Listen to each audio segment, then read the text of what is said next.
Yo voy a presentar con un gran gusto a la doctora Elsa Baumeister, que es la jefa de servicio del Laboratorio de Virosis Respiratorias, que constituye el laboratorio nada más y nada menos que el Laboratorio Nacional de Referencia de Virus de Influenza y de otros virus respiratorios, que pertenece al Ministerio de Salud de la Nación, y por supuesto que está, como todos sabemos, en el gran instituto que todos queremos tanto, Annelies Malbrand.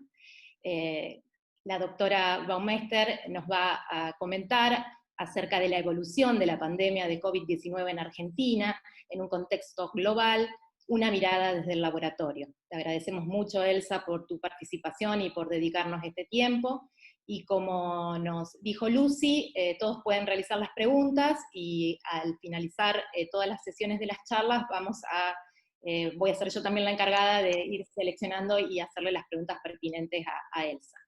Bueno, Elsa, muchas gracias y te escuchamos atentamente. Bueno, buenas tardes a todos. Es un gusto estar conectado con la SAB, como siempre. Es una organización con la cual tengo un gran sentido de pertenencia, así que gracias por convocarme para esta reunión, para conversar acerca de lo que está pasando con el COVID y con el SARS en este momento en nuestro país en un contexto global. Podemos pasar la primera diapositiva. Cuando yo estaba preparando esta presentación, recordé que en el año 2004 la SAB también me invitó para su reunión de la asamblea para que les comentara qué había pasado con el SARS el año anterior. Así que, bueno, esto es todo un revival. La próxima. Bueno, entonces vamos simplemente a mostrar cómo son estos virus que están produciendo este problema. Acá vemos la organización de un coronavirus. Ustedes son virólogos, así que, o microbiólogos, de esto pueden entenderlo muy rápidamente. Es un virus envuelto que tiene un genoma de RNA de polaridad positiva, o sea que su genoma puede funcionar directamente como mensajero, y tiene glicoproteínas de superficie que le permiten adherirse a los receptores celulares y de esa manera ingresar, ¿sí?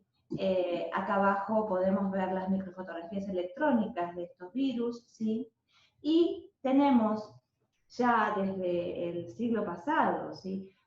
Bien caracterizada la circulación de coronavirus en humanos, ¿sí? De mediados del siglo pasado ya se pudo realmente confirmar la circulación de dos cepas virales, el OC43 y el 229E, que producen el resfrío común y son ampliamente distribuidos entre los humanos.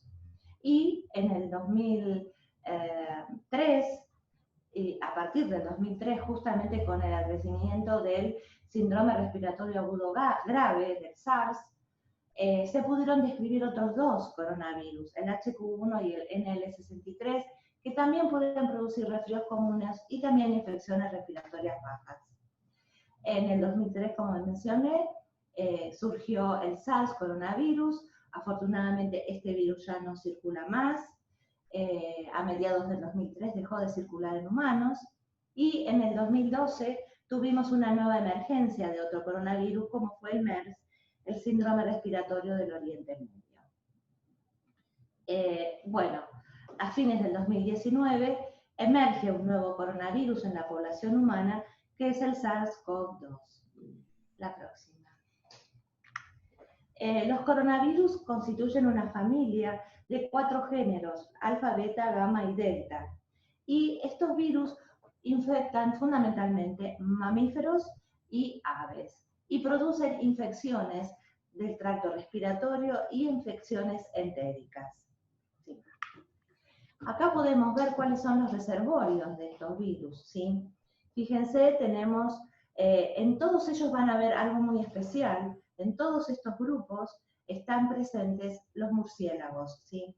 Porque los murciélagos cumplen un rol fundamental como ser el reservorio final de estos virus. Y alrededor del murciélago tenemos otros huéspedes que pueden ser infectados por los distintos grupos de coronavirus. Fíjense, por ejemplo, tenemos en el grupo A de los beta coronavirus tenemos de los murciélagos hacia otras especies animales, como los camélidos, las jirafas, los caballos, los perros, los cerdos, los bovinos y el humano. En otro grupo más, como los delta coronavirus, vamos a ver que estos infectan fundamentalmente aves y otros mamíferos, como los felinos, y los gamma coronavirus también tenemos infecciones en las aves, ¿sí? Justamente las aves y los mamíferos, los murciélagos, son verdaderamente los que diseminan esta infección en la población. La siguiente. Estos virus tienen una capacidad muy especial de tener facilidad para cruzar barreras de especie. Si se infectan, por ejemplo, experimentalmente, algunos huéspedes, como pueden ser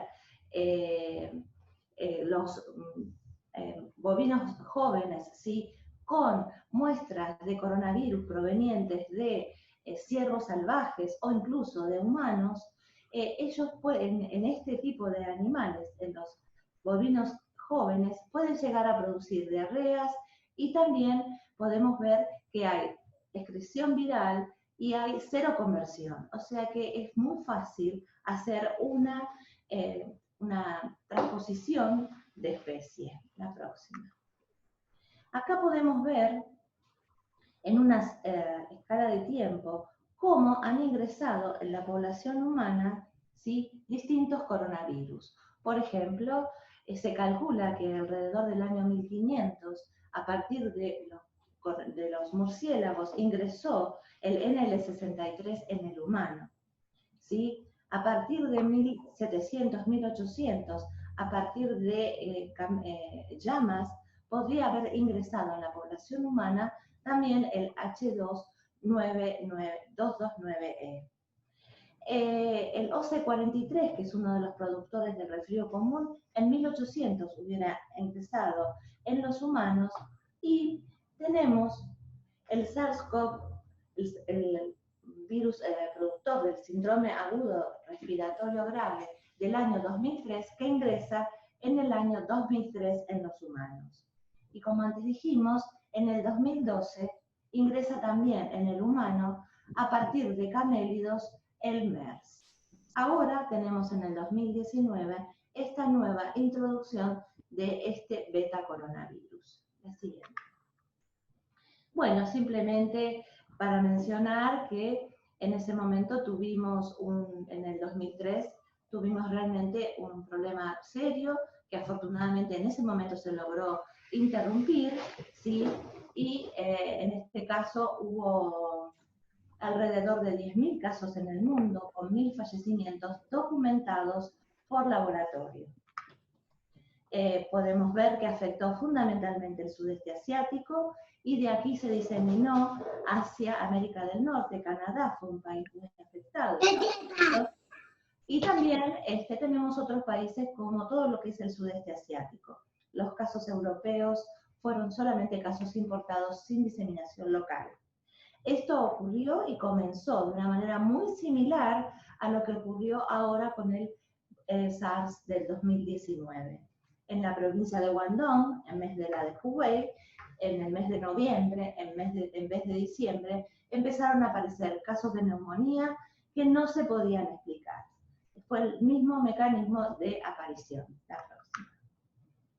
El MERS, acá tenemos fundamentalmente la transmisión al humano a través de los camélidos, ¿sí? Acá se ve claramente el factor de sexo de género que está asociado, ya que los varones, como están mucho más en contacto con los camellos, tienen más chance de enfermarse por este virus. La próxima. Este virus se logró exportar de los países árabes también hacia Corea, ¿sí? Corea, acá ustedes la pueden ver en rojo, representando un brote muy importante de MERS, que lograron controlar, afortunadamente. Si no, hubieran tenido un problema muy serio. El MERS es un virus muy grave porque tiene alrededor del 37% de mortalidad realmente es muy severo y como vemos ha tenido una estacionalidad. Fundamentalmente aparece en los meses de marzo, abril, ¿sí? Es cuando más casos se registran. La próxima. Bueno, y finalmente llegamos al 2019 para encontrarnos con este nuevo coronavirus. El 31 de diciembre, en la provincia de Hubei, en Wuhan, sí aparece un clúster de 27 pacientes con neumonía de origen desconocido y se pudo de alguna manera documentar una transmisión también humano-humano. La siguiente. ¿Sí? En el 2020, ya en enero, se puede definir la presencia de un nuevo coronavirus y que estaba altamente relacionado con el coronavirus del SARS. Acá tenemos una línea de tiempo que ustedes no van a poder ver, pero simplemente de acá yo quiero destacar lo siguiente, que como les comenté antes, hubo un clúster de pacientes con neumonía a fines de diciembre que no se podía explicar y que también muchos de estos individuos estaban relacionados con una exposición en un mercado en la ciudad de Wuhan. Además, se pudo aislar, el 7 de enero se pudo confirmar el aislamiento de este nuevo coronavirus. Se logró el 12 de enero ya tener la secuencia completa de este corona. El 13 de enero se empiezan a reportar casos en Tailandia, el 15 de enero en Japón y el 20 de enero en Corea. O sea que este virus empezaba a caminar muy rápidamente, ¿sí? Fíjense que ya el 20 de enero China confirmaba alrededor de 280 casos, ¿sí? Y todos 258 solamente estaban en la provincia de Hubei. Era importante en ese momento destacar que de esos 278 casos, 51 eran muy severos y estaban en condiciones críticas. Bien, si vemos acá las relaciones genéticas que tiene este virus con los otros coronavirus, acá lo ubicamos al coronavirus novedoso, ¿sí? Podemos ver aquí el último coronavirus anterior emergente, que fue el MERS en fucsia, ¿sí? Vamos a ver en verde los coronavirus que producen infecciones normalmente en humanos, ¿sí? Así que, y en azul, el que está altamente emparentado, fíjense la relación que tiene, están muy cercanamente ubicados, como es el SARS coronavirus del año 2002-2003. La siguiente. Y también acá podemos establecer la relación con las otras especies animales. Todos estos son coronavirus que se pueden recuperar de murciélagos, estos que están en negro también.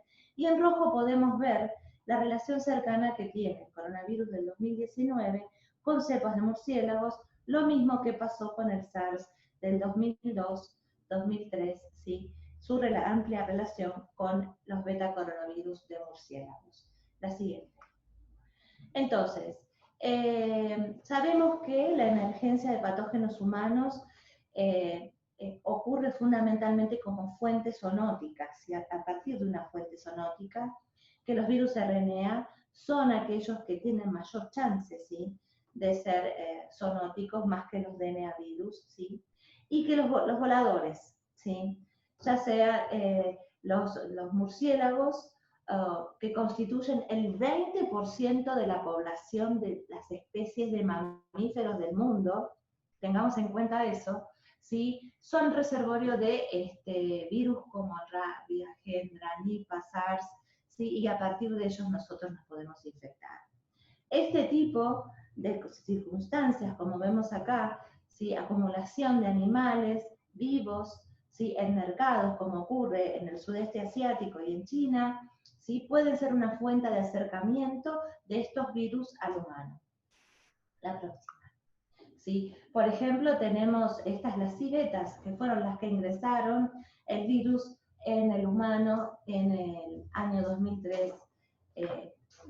Y fíjense, esto que ven acá abajo, donde dice restaurant en China, animales vivos directamente parecieran realmente ser bioterios, los tienen en los restaurantes donde producen estas delicatessen como a ellos les parece realmente muy, muy bueno consumir. Lo que tienen de particular es que estos virus ingresan a través del receptor el AC2 que tenemos prácticamente en la mayoría de nuestras células en el organismo, ¿sí? Muchos órganos de nuestro cuerpo tienen este receptor celular.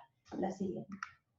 Bueno, y ahora parecería ser, pero todavía no se ha terminado de confirmar, que el posible intermediario para este nuevo coronavirus sería el pangolín chino, ¿sí? Este animalito que parece que salió de un parque jurásico, realmente. La próxima, ¿me pasa? Sí, pues. Bueno, entonces, ahora yo les quisiera mostrar, ¿de acá? ¿Dónde vamos? Acá. Un segundito, yo quisiera mostrarles cómo fue, de ahí, ¿no? Cómo fue la diseminación de este virus, ¿sí?, en el mundo a partir de que emergió en Hubei. Ay, no. ¿Qué pasó?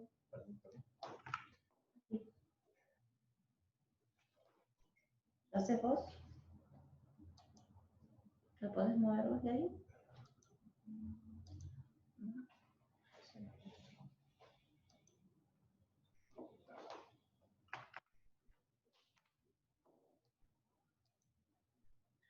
Mostrar ahí.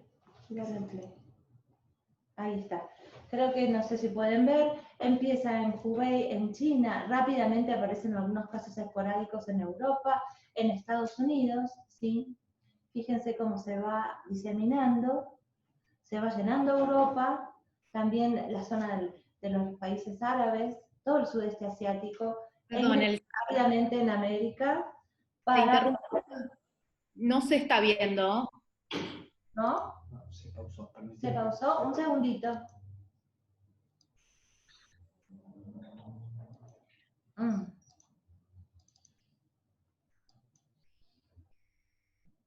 No creo, ¿se ve ahora? Y ahora sí. Bien. Sí. Fíjense cómo sale del sudeste asiático, empieza por Europa, se dirige también a la par en Estados Unidos, ¿sí? Irán es uno de los países que se ve muy afectado. Y bueno, América del Norte primero y Sudamérica, ¿sí? Cómo se va completando para llegar pronto a la situación actual. Todavía no. Fíjense todo lo que es la zona, las costas, ¿no? Las costas tienen mucho que ver con esta introducción, porque son los viajeros intercontinentales los que han hecho fundamentalmente la diseminación del virus. Ahora sí, volvemos acá. ¿Sí? Finalmente tenemos esta diseminación mundial, acá podemos ver en distintos tonos, ¿sí?, la intensidad de la prevalencia que está teniendo esta infección en los diferentes países. Rusia, Brasil, Estados Unidos, ¿sí? Europa ahora ha quedado relegada, sí, pero antes era la que tenía realmente un número de casos muy importante. Y sí, vemos en Argentina, no, pues podemos poner el mapita para ver en Argentina cómo ocurrieron acá en ese, cómo apareció en nuestro país la diseminación.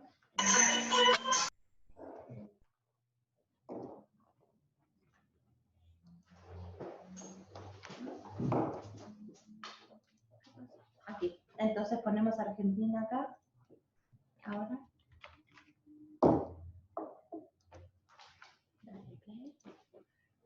Bueno, entonces si vemos en nuestro país cómo comienza a hacerse la diseminación, ¿sí? Fíjense que estamos recién en febrero, la fecha, y ahí empieza marzo. Los primeros casos comienzan a aparecer fundamentalmente en Buenos Aires, Cava, en el interior, en Córdoba, Santa Fe, ¿sí? Chaco que representa un lugar realmente de alta prevalencia. Y cada vez más tenemos alrededor de Cava, Córdoba. También tenemos en el sur, en Tierra del Fuego. Y Río Negro fue otro de los lugares también afectados. Bueno, entonces volvemos al PowerPoint, volvemos aquí. Sí, para que veamos cómo quedamos en este contexto, quedamos realmente comparados con... ¿Me pones la pantalla completa?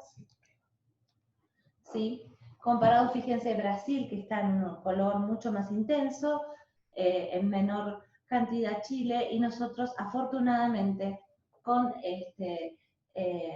casos, tenemos en este momento alrededor de 14.000 casos, un poco más, y tuvimos 705 nuevos casos en el último día, y con 500 fallecimientos. Siguiente. La próxima. Bueno, ¿quiénes son los que están más afectados? ¿Sí? ¿Quiénes son los que tienen mayor chance de complicar estas infecciones? Son los individuos que tienen... Perdón, no se está compartiendo el PowerPoint. Quedó en el mapa. Ah, bueno. Lo paramos y lo vamos a iniciar. Porque no... A ver, de nuevo. ¿Ahora? ¿Me escuchan? No. Todavía no, no se ve. Te vemos a vos. Bueno. Vamos de vuelta. Vamos de nuevo.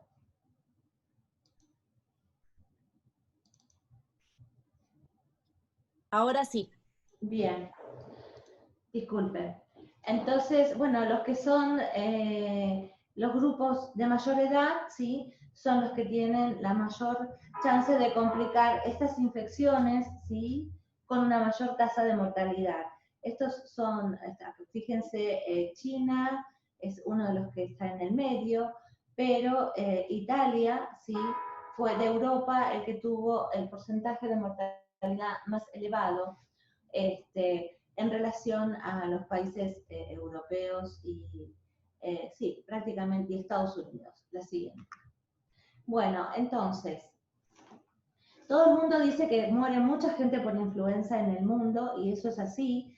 Todos los años tenemos fallecimientos asociados a la circulación de influenza, pero las últimas estadísticas de Estados Unidos sobre muertes registradas sugieren que el número de muertes por COVID a la semana que terminó el 21 de abril fue 9,5, desde 9,5 veces a 44 veces mayor que la semana pico de muertes por influenza registrada durante las últimas 7 temporadas, ¿sí?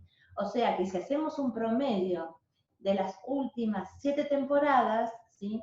El aumento promedio de muerte por semana es de alrededor de 20 veces.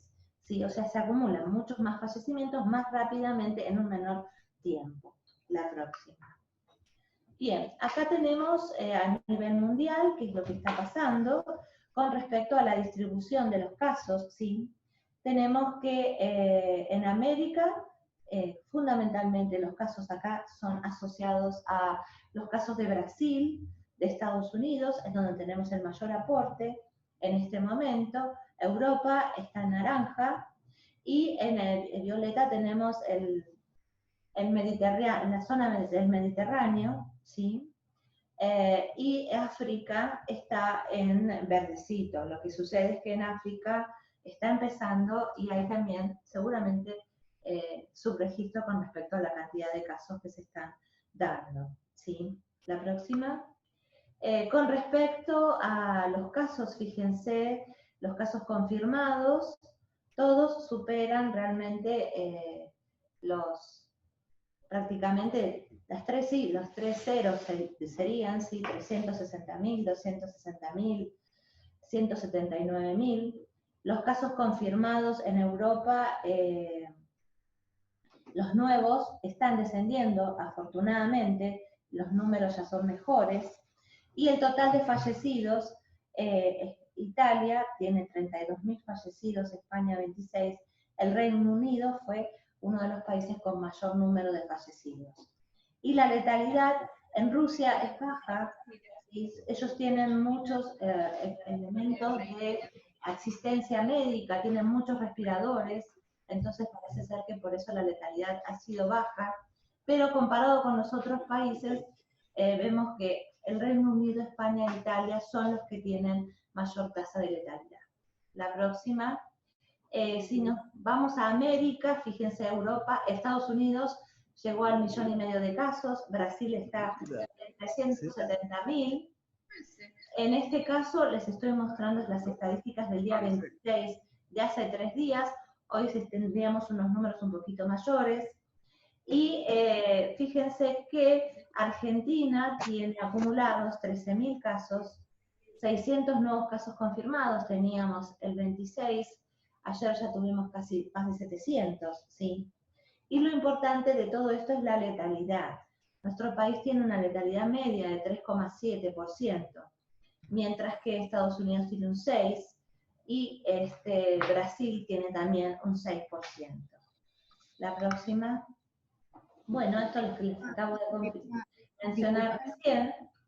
¿Sí? Faltarían unos 5 minutos, si podés ir... Falta un poco. Sí, ya estoy terminando. Gracias. 13.000 casos, pudimos descartar casi 103.000 casos, eso es muy importante, no se menciona realmente el número de casos en total que se han logrado descartar. La próxima, algo esto no tiene sentido. Lo que es importante es saber cuáles son las provincias que no han notificado casos, por ejemplo, Catamarca y Formosa en nuestro país, ¿sí? Y en los últimos 14 días todas estas provincias no han registrado casos. La siguiente. ¿Dónde tenemos circulación comunitaria? Tenemos en la provincia de Buenos Aires y en Cava, ¿sí? En provincia de Buenos Aires fundamentalmente, en Quilmes, en Avellaneda y en Almirante Brown, es donde tenemos la mayor cantidad de casos. Y en Cava tenemos los barrios vulnerables, ¿sí? Como la villa, el barrio Rivadavia, la villa 21-24, ¿sí? El barrio Richardelli, que como todos sabemos es la villa 31, son donde tenemos la mayor cantidad de casos. La siguiente. Esta es la cantidad de casos que se van produciendo, ¿sí? A lo largo del tiempo, y en rojo, ¿sí? Son la cantidad de casos que van empezando por día a producirse. Si ustedes ven, acá estábamos bien hasta el mes de mediados de abril, por aquí, pero cuando en mayo empezó a liberarse un poco las actividades, la cantidad de casos empezaron a aumentar. La siguiente. Esto es importante para los trabajadores de la salud y para la población en general. Fíjense, en esta distribución vamos a tener los casos importados, que eran la mayoría al principio, son los que están en celeste, ¿sí? Los trabajadores de la salud están en azul oscuro. La verdad que estamos preocupados por este tema porque realmente hay que cuidarlos a los trabajadores de la salud.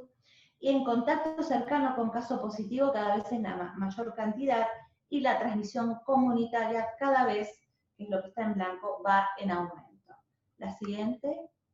Bueno, estas son las curvas para los lugares con transmisión comunitaria: Buenos Aires, Cava, Chaco, Córdoba, Río Negro y Santa Fe. Fíjense la cantidad de casos que van teniendo, las escalas de Buenos Aires y Cava son otras, ¿sí? La siguiente. Esta es la acumulación de casos a lo largo del tiempo, ¿sí? En estas comunidades que les acabo de mencionar recién, en estas provincias. La siguiente. Bueno, Cava es el área metropolitana, es el área que tiene la mayor cantidad de casos en relación al resto del país. La siguiente. Los varones están un poquito más afectados, pero muy poco proporción. Y como les mencioné antes, la mayor tasa de letalidad está a partir de los 50 años, y la mayor cantidad de casos que se han confirmado son en personas jóvenes y en adultos. La siguiente. Bueno, Buenos Aires es la provincia que tiene mayor cantidad de casos. La siguiente. Y estos son los casos reportados, los fallecidos en azul y los que se han logrado recuperar. Bien. Acá, esto se lo dije antes, esto también. Vamos a hablar de los factores de riesgo un cachito. La diabetes es uno de los factores de riesgo más importantes registrados, obesidad, insuficiencia cardíaca y enfermedades neurológicas, las que están más asociadas a casos graves. La siguiente. Esto ya lo dijimos, los varones un poco más afectados, y la edad mediana son los 75 años para complicar los casos. La siguiente. El porcentaje de positividad del país es del casi 23%, pero si lo vemos desagregado, el resto del país tiene el 7%, pero la ciudad autónoma de Buenos Aires tiene el 42% casi, y el 22% la región metropolitana. La siguiente. La capacidad diagnóstica aumentó a partir de marzo. Nosotros realmente empezamos a trabajar muy duro y empezamos a tener, luego de haber hecho la descentralización, muchos más diagnósticos en el país. La siguiente. Bueno, esto es de diagnóstico, sacalo. No, primero podíamos hacer el diagnóstico con técnicas que detectaban a todos los coronavirus. Teníamos una PCR de tiempo final, porque la veníamos usando ya hacía un tiempo, y eso nos permitió tener diagnóstico desde el inicio de la pandemia. La siguiente. Y después incorporamos las técnicas de referencia, el CDC, la próxima. La que recomendó después OPS, y que es la que finalmente OMS ha realmente difundido ampliamente por todo el mundo. La próxima. Nosotros hicimos la primera capacitación el 20 de marzo. El 28 de marzo hicimos la distribución de reactivos a la red nacional. Distribuimos 35.000 determinaciones. Eso realmente fue muy importante para aumentar la cantidad de test en el país. La siguiente. Y el 30 de marzo ya hicimos una segunda capacitación más específica para toda la red. La siguiente. El laboratorio ha procesado hasta el momento 15.000 muestras, le han sido positivas casi 3.000. El primer caso positivo lo diagnosticamos el 2 de marzo, la fecha del primer fallecido fue el 7 de marzo, ¿sí? Y hemos hecho algo muy importante, como es el muestreo de los barrios vulnerables, en el cual hemos trabajado ya 1.800 casos con 890 positivos. La siguiente. Pudimos hacer 3 genomas completos, los pueden encontrar en GISED y en NextStrain. Todos venían de uno venía de Estados Unidos y los otros 2 de Europa, uno con contacto además del sudeste asiático. La siguiente. Bueno, estas son las características de los genomas, no me voy a detener, eso está todo en GISED. La próxima, acá está el árbol, lo que está en amarillo, las nuestras son estas que están por acá. Todas pertenecen al clado A2A, linaje B1. La siguiente. Y bueno, acá hay todo un listado de cosas, muchísimas que pudimos hacer en estos casi 3 meses de trabajo. Además de hacer el diagnóstico, elaboramos un panel para poder evaluar la calidad de los ensayos a nivel de país. Eso se está por distribuir para 200 laboratorios. Pudimos elaborar estándares, pudimos establecer un protocolo de verificación del funcionamiento de kits, hemos evaluado alternativas diagnósticas, hemos probado la saliva, está saliendo ya la comunicación escrita, hemos hecho microscopía electrónica, próxima hicimos lo de los barrios vulnerables, aislamos virus en el BCL3, amplificamos, y eso nos permitió además tener la fabricación de los estándares cuantificados. Produjimos células infectadas a partir de los cultivos, lo que nos permite hacer detección de anticuerpos por inmunofluorescencia. Hemos provisto paneles para los laboratorios de MinSIT que están haciendo desarrollos de nuevos kits para que los puedan probar. Nos hemos inscrito y estamos participando de 2 controles de calidad internacionales. Bueno, como les dije antes, el genoma completo, tenemos colaboraciones con el INTA para probar un interferón. Nos presentamos y pudimos obtener una idea proyecto también en los proyectos COVID de 2019 de MinSIT. Estamos tratando de colaborar en la producción de antisueros para terapia humana y también hacer una colaboración para poder titular plasmas convalecientes. Y lo último que hemos incursionado es en tratar de utilizar la tecnología MALDI-TOF para poder identificar muestras positivas para coronavirus. Es una colaboración que hacemos con bacteriología del Malbrán y el Hospital de Clínicas y la Universidad de Talca de Chile. Y bueno, listo, terminé. Perdón si ocupé mucho tiempo. Bueno, te agradecemos mucho, Elsa. Lamentablemente, la doctora Ana Cavatorta tuvo un inconveniente con internet y no puede reentrar. Pero muchísimas gracias de nuevo, Elsa. Y ahora vamos a dejar las preguntas para el final de las presentaciones. Las vamos a recoger del chat. Les pido a todos, menos a Diego Álvarez, que silencien sus micrófonos.